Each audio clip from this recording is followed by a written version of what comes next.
म राष्ट्रिय स्वतन्त्र पार्टीबाट संघीय सांसदको प्रत्यक्ष उम्मेदवार हो।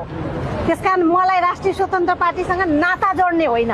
मलाई यो देशमा न्याय स्थापित गर्नको लागि, यो देशमा कानुनी राज्य स्थापित गर्नको लागि र भ्रष्टाचारीहरूलाई यही नक्कु कारागारमा ल्याएर राख्नको लागि बुलन्द आवाज निकालेर सडकमा हामी धेरै लामो समय चिच्यायौँ, सँगै सहकार्य गर्यौँ।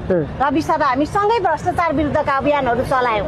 तर आज त्यही अभियानकर्तालाई आज विभिन्न अनुसन्धानका नाममा वर्षौंसम्म यो थुनामा राखेको छ। अब चाहिँ राज्यलाई चाहिँ अब थुन्ने चेष्टा नगरोस्।